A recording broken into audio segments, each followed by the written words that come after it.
हमारे ब्रज की एक कथा बापू।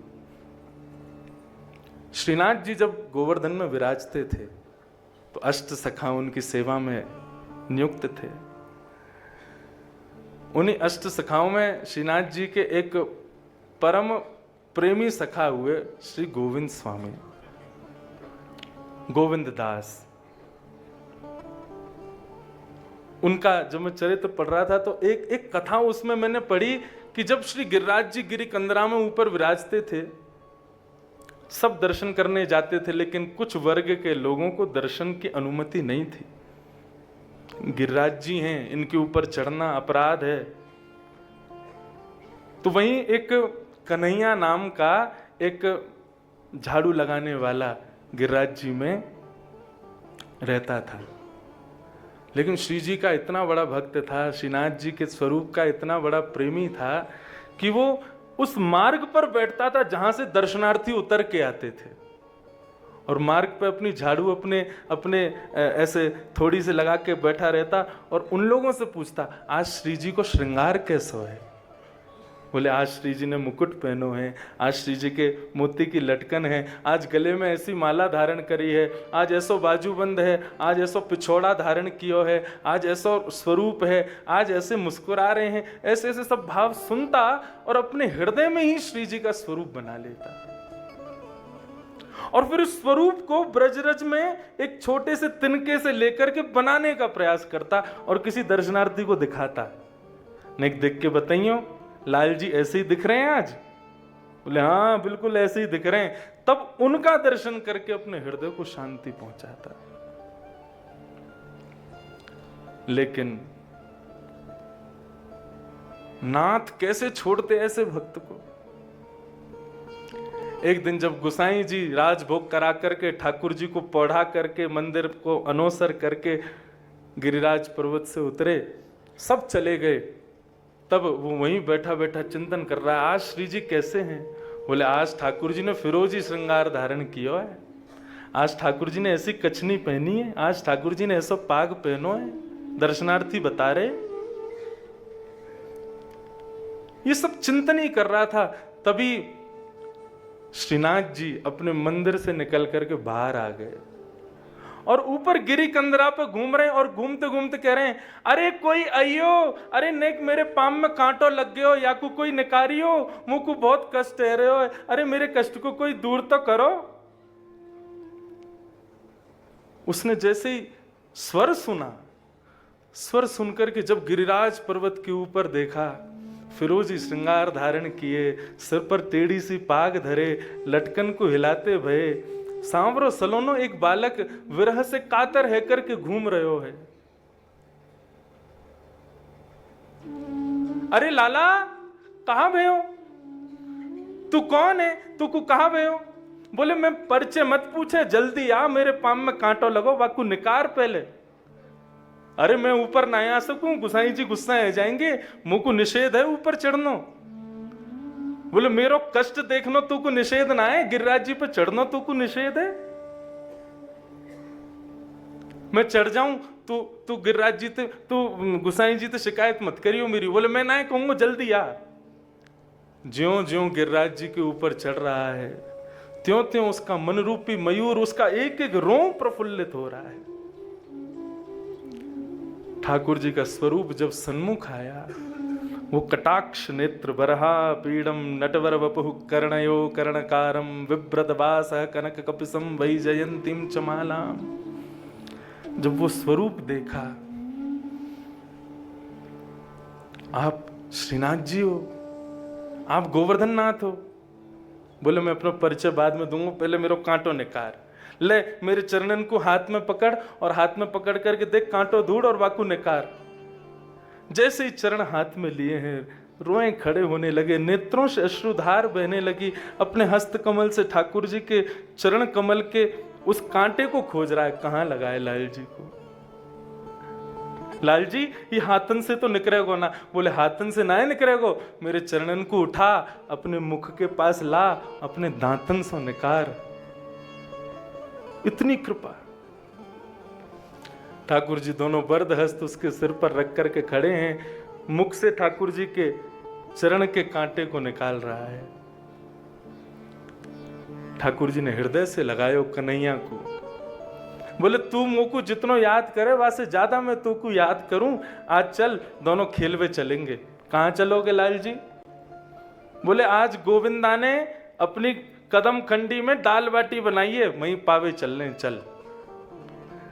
कन्हैया बोलो आपको लेकर के जाऊंगा, गोविंद स्वामी बहुत मारेगा मुझको। मुझको आपके गिरिराज पर्वत पर चढ़वे को अधिकार नहीं, आपको संग लेके जाऊंगा। गोविंद स्वामी कहा के को बोले तू थोड़ी दूर ही मुझको उतार दियो, मां तक मुझको संग ले चल। कैसे चलोगे नाथ? बोले तू अपनी पद्दी पे मुझको बिठा ले। ठाकुर जी उस कन्हैया के पीछे कमर पे लद गए और पीछे लद करके गोविंद स्वामी की कदम खंडी जा रहे हैं। जैसे ही कदम खंडी समीप आई, ठाकुर जी बोले सुन यहीं रुक जा, तू यहीं खड़ो है जा वृक्ष के पीछे, मैं दाल बाटी आरोग के आऊंगा, तेरे काजे लेके आऊंगा। बंधु ये सब लीलाएं ये साधारण नहीं, ये अभी ज्यादा से ज्यादा 500 वर्ष पुरानी लीला है हमारे ब्रज की। ठाकुर जी की अभी की लीलाएं हैं। ठाकुर जी ने कन्हैया को खड़ो कर दिया, स्वयं गए गोविंद स्वामी के पास गए। अरे गोविंदा चल मैं आ गया हूं, अम्मो को दाल बाटी पवा। गोविंद स्वामी ने सुंदर थाल लगाई, दाल बाटी ठाकुर जी को दी। अब गोविंद स्वामी तो बाटी बना रहे हैं, ठाकुर जी बाटी ने उठा उठा के अपनी जेब में धरते जा रहे हैं। अरे गोविंदा खत्म है कि जल्दी ला। गोविंदा और दे तो जाए। बोले लाल जी प्रेम से पाओ, आपको सुख मिल रहा हो। बोले बहुत स्वाद बनी है, और दे तो ही जा तू तो। और ठाकुर जी उठा उठा के अपनी जेब में धरते जाए। बोले कन्हैया खड़ो है, बाकू देनी है। खूब आरोग लिए। आरोग हुए के बाद में ठाकुर जी बोले अब मैं चलूं, अब मैं जाऊं। बोले हाँ लाल जी पहुंचो, फिर मैं भी आ रहा हूं कीर्तन सुनावे। जैसे ही ठाकुर जी खड़े भये सो ठाकुर जी की पीताम्बरी फूल गई पूरी। लाला जे कहा भयो, तुम आए का तब तो पीताम्बरी नेक्सी सी, अब तो बड़ी फूली फूली लग रही है, ज्यादा खाली होगा ना, मैं चलूं अब बाद में। वो ना रुको रुको रुको। जैसे ही पीताम्बरी पकड़ी, ठाकुर जी की गोजा में हाथ डालो, सुबह में से बाटी निकली। कौन के काजे लेके जा रहे हो? कोई के काजे ना। कौन आए हो संग में, मुझको बताओ। गोविंद स्वामी ने जैसे ही देखी तो दूर पेड़ के पास में खड़ा था कन्हैया, वो झाड़ू लगावे वारो। ये कैसे देख रहे हो तुम्हें, ये संग आया हो तुम्हारे? ठाकुर जी बोले ना ना तो वो मेरे संग ना आयो, वो ना मुझको सच्ची सच्ची बताओ, नहीं तो गुसाई जी से शिकायत कर दूंगा। ठाकुर जी को हाथ पकड़ करके गोविंद स्वामी लेके गए कन्हैया से। बोले क्यों रे कन्हैया, लाला तेरे संग आयो। अब तो कन्हैया घबरावे। गोविंद स्वामी बोलो मुझको क्षमा कर दो, मैं आप कहोगे जहां कहोगे वहां चलो जाऊंगा, आज के बाद कभी दिखूंगा नहीं, लेकिन मुझसे अपराध है कि मैं लाल जी को लेके आयो।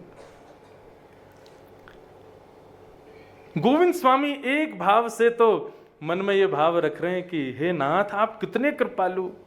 वहां गुसाई जी कहते हैं कि भाई 4 बार हाथ धो, ठाकुर जी को छूने से पहले भोजन सकरी भोग बनाओ, ऐसो भोग बनाओ, इतनी शुद्धता पवित्रता को ध्यान धरें, और आप या कन्हैया के संग में किलोल कर रहे हो, आनंद कर रहे हो।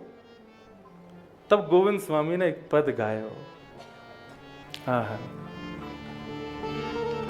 प्रीतम प्रीत ही सौंपे, प्रीतम प्रीत ही सौंपे, प्रीतम प्रीत ही सौंपे, प्रीतम प्रीत ही सौंपे।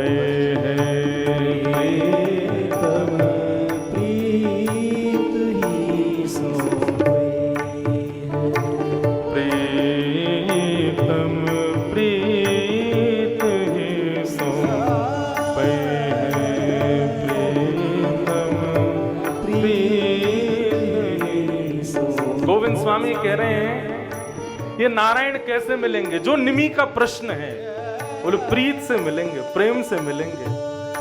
आदि किसी आपके नियम से नहीं मिलेंगे। श्री प्रहलाद जी महाराज भागवत में कहते हैं, न दानम न तपोनिज्य न शौच्यम न व्रतानि च प्रियते मलया भक्त्या हरिरन्यत विडंबनम। न दान से मिलेंगे, न तप से मिलेंगे, न व्रत से मिलेंगे, न पवित्रता से मिलेंगे।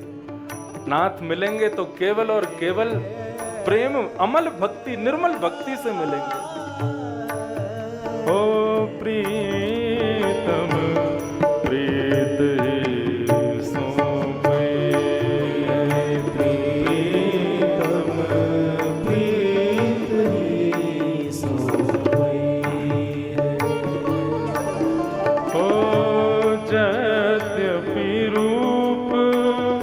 गुणशील सुधरता, यद्यपि रूप गुणशील सुधरता, यद्यपि रूप गुणशील सुधरता, यद्यपि रूपशील सुधरता, इन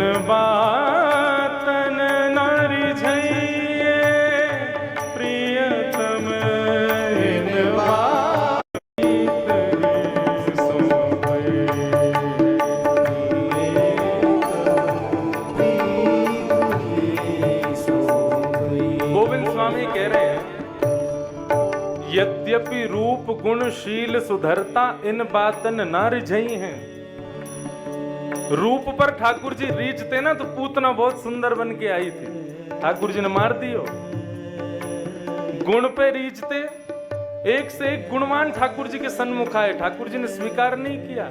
उद्धव भी विद्वान था तो पहले उसको वृंदावन भेजा, बोले जाओ जाके पहले प्रेम भक्ति में हो तब प्रोत होके आओ, तब स्वीकार करेंगे। प्रीत ही सौंपई है सतकुल जन्म, प्रीत